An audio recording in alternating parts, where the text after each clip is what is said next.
ఇది కేవలం సమాచారంగా మాత్రమే భావించండి. వైద్య నిపుణులను సంప్రదించండి.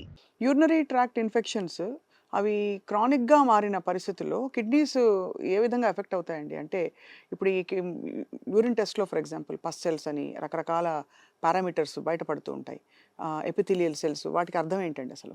Epithelial cells is just to see the quality of the urine. For example, more number of epithelial cells ఉంటే మీరు యూరిన్ శాంపిల్ సరిగ్గా ఇవ్వలేదని అర్థము.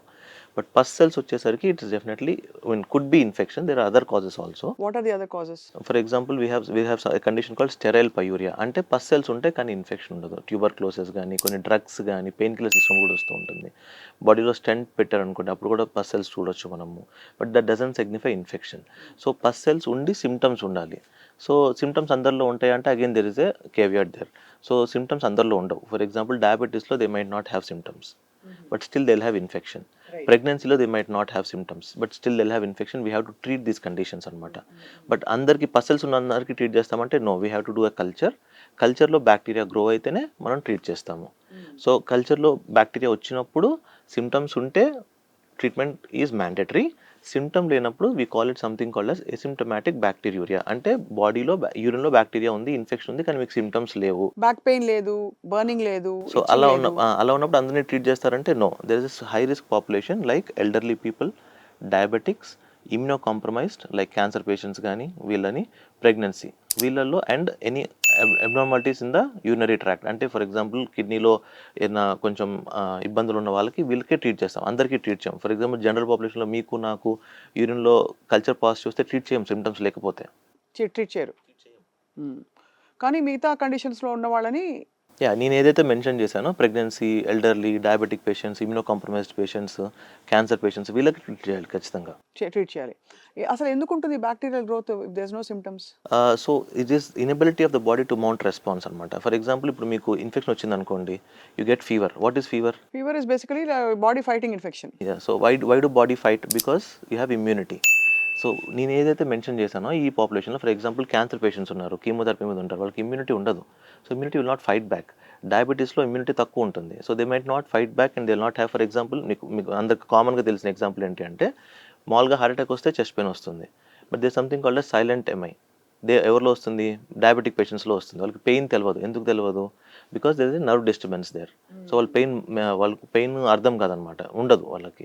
అట్లాగే కిడ్నీలో కూడా ఇన్ఫెక్షన్ ఉన్నప్పుడు బాడీలో immune system will not have enough power to generate that response.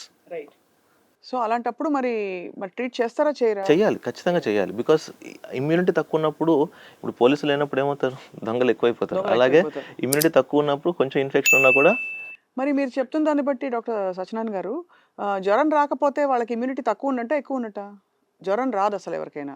Does it mean they have a great immune system or they don't have? It's a very general perception. అంటే మీరు చెప్పేది క్వశ్చన్లో ఇప్పుడు ఇమ్యూనిటీ ఉందా అని జ్వరం దాని ఒక్కదాన్ని బట్టి మనం ఇమ్యూనిటీని అసెస్ చేయలేము. నేను చెప్పిన ఎగ్జాంపుల్ ఏంటంటే వీళ్ళల్లో ఇమ్యూనిటీ తక్కువ ఉంటుంది కాబట్టి మనకి సిమ్టమ్స్. ఇప్పుడు జ్వరం ఒక్కటే సిమ్టమ్ కాదు, బ్యాక్ పెయిన్ సిమ్టమే, బర్నింగ్ మిక్చురేషన్ సిమ్టమే, ఇంక్రీజ్ ఫ్రీక్వెన్సీ సిమ్టమే, ఇవన్నీ కూడా ఉండవు వీళ్ళకి. బట్ జ్వరం ఒక్కటే ఇమ్యూనిటీని చెప్తుందా అంటే no, that is not the way we should look at it. So kidney హెల్త్కి తోడ్పడే ఫుడ్స్ ఏమైనా ఉన్నాయండి? అంటే is there something like that at all? స్పెసిఫిక్గా కిడ్నీ హెల్త్కి అంటే ఒకటి హైడ్రేషన్ అండి. రెండు రీసెంట్గా నేను అబ్జర్వ్ చేసిన దాంట్లో this lot of frenzy about eating out, junk food, ఈ బయట ఈ మసాలాలు, ఫాస్ట్ ఫుడ్స్ తినడము, sedentary life style, decreased intake of water ఒకటి, లెస్ యాక్టివిటీ. ఈ 5 మోస్ట్ కామన్ కాజెస్ నేను చూసిన దాంట్లో కిడ్నీ హెల్త్కి హెల్ప్ అవుతాయి అనమాట. For example should be active. And ఇంతకు ముందు కంటే I don't know, it's my perception but my might be wrong. ఇంతకు ముందు కంటే మనం నాన్ వెజ్ కన్సంప్షన్ చాలా ఎక్కువైపోయింది మన సొసైటీలో. That's what I feel. దాని ఫార్మ్స్ బోల్డ్ అని ఆప్షన్స్ వచ్చేసాయి. ఫర్ ఎగ్జాంపుల్ షవర్మాలు దొరుకుతున్నాయి, జంక్ ఫుడ్ దొరుకుతుంది. అదే మీరు అనేది రైటే.